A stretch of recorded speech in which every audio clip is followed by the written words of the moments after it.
क्या आपको पता है कि आप टैक्स पेयर हैं और आप टैक्स पर टैक्स देते जा रहे हैं? ये बिल्कुल सही है। और आने वाले बजट में क्या प्रावधान होना चाहिए? क्या इस दोहरे टैक्स से बचा जा सकता है? वही चीज़ जानने के लिए आज हम आए हैं शहर के जाने माने चार्टर्ड अकाउंट संजय थ्रेजा जी के पास।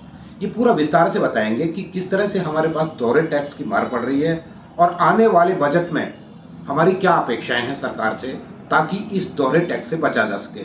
स्वागत है थ्रेजा जी आपका। नमस्कार जी, बहुत अच्छा विषय उठाया आपने। इसके बारे में थोड़ा सा बताइए कैसा है।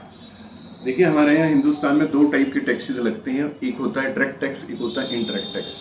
डायरेक्ट टैक्स ये होता है कि जब भी हम कोई इनकम अर्न करते हैं तो उस पर स्ट्रेट फॉरवर्ड जो टैक्स लगता है उसको हम इनकम टैक्स कहते हैं। हमारे यहाँ स्लैब चल रहे हैं 10% का, 15% का, 20% का, 30% का, डिपेंड अपॉन योर इनकम।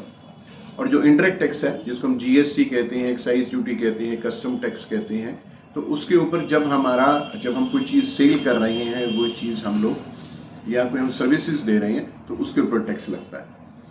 अब दो टैक्सेस यहाँ चल रही हैं, तो हमारी गवर्नमेंट ने बड़ी अच्छी रिलैक्सेशन देते हुए जीएसटी लॉ को 1 जुलाई 2017 से इंट्रोड्यूस किया था, विद द प्रॉमिस कि सिंगल टैक्स पूरे हिंदुस्तान में लगेगा, इंडिया में एक ही टैक्स होगा।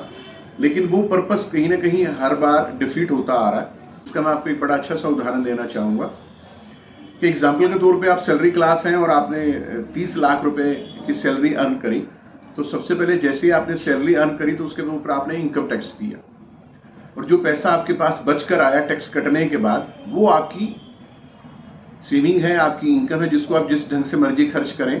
लेकिन हमारे इंडिया के अंदर ये चीज़ है कि आप उस पैसे को दोबारा से, अगर एग्जाम्पल के तौर पे आप कार लेने जा रहे हैं कि आज मैं अपनी फैमिली के लिए एक अच्छी सी कार लेना चाहूँगा, तो उसके ऊपर 18% आपको टैक्स फिर से देना पड़ेगा, दैट इज जीएसटी। उसके ऊपर आपको सेस देना पड़ेगा। उसके बाद अगर आपने उसके अंदर कोई एसेसरीज डलवाई हैं, गाड़ी के कवर डलवाई हैं, या आपने नंबर प्लेट के रजिस्ट्रेशन के लिए एप्लीकेशन डाली है, या आपने सरकार को टोल टैक्स देना है, तो हर एक चीज़ के ऊपर आप जीएसटी पे कर रहे हैं। तो एक इनकम जो आपने एक बार अर्न करी है वो हर स्टेज में धीरे धीरे करके आप उसके ऊपर टैक्सेस देने जा रहे हैं। शाम को आपका संडे को मूड हुआ कि आज मैं फैमिली को खाना खिलाने ले चलता हूँ, और आपने अपनी कार निकाली, सबसे पहले आपने पेट्रोल डलवाया। जब आपने पेट्रोल डलवाया तो उसके ऊपर भी आपने वैट दिया सरकार को, 22% रेट है पेट्रोल का। उसके बाद आपने खाना खाने चले गए किसी अच्छे से रेस्टोरेंट में, और वहां पर जब आपका बिल बनकर आया तो वहां पे आपने दोबारा से खाने पर जीएसटी दिया। उसके बाद आपने कहा कि चलिए आज मैं मैम के साथ शॉपिंग भी कर लेता हूं, और बच्चों को आपने कपड़े दिलवाए, उसके ऊपर भी आपने टैक्स दिया। तो एक बार इनकम आपने अर्न करी, लेकिन जैसे जैसे आप उसको खर्च कर रहे हैं हर स्टेजेस के ऊपर, तो बार बार उस टैक्सेस को आप दिए जा रहे हैं। तो एक इनकम पर बार बार टैक्स लग रहा है, जिस कारण से मिडिल क्लास फैमिली सबसे ज्यादा सफर कर रही है।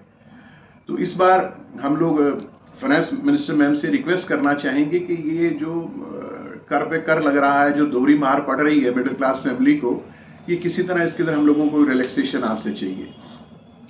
समझे, आप बिल्कुल सही कहा है कि मान ली आप एक मुश्त रकम जो है आपने साल में कमाई है, चाहे आप बिजनेस करते हैं, सैलरी ड्रॉ करते हैं, और आपने रिटर्न फाइल कर दी साल के आखिर में, और सपोज आपकी इनकम जो है इनकम के हिसाब से आपका टैक्स बनता है 5 लाख रुपया, आपने एक मुश्त पे कर दिया। लेकिन आप जो जो उस अपनी बची हुई रकम को बाजार में लेकर जाते हैं, तो भी आपको हर चीज़ की खरीद पर, हर चीज़ के सेवन पर आपको टैक्स देना पड़ता है। थ्रेजा जी का यही कहना है कि ये जो दोहरा टैक्स है ये लोगों का माफ़ किया जाए, यानी कि एक बार जिसने रिटर्न फाइल कर दी, टैक्स जिसने पे कर दिया, उसके ऊपर किसी भी उपभोक्ता वस्तु के ऊपर टैक्स नहीं लगना चाहिए।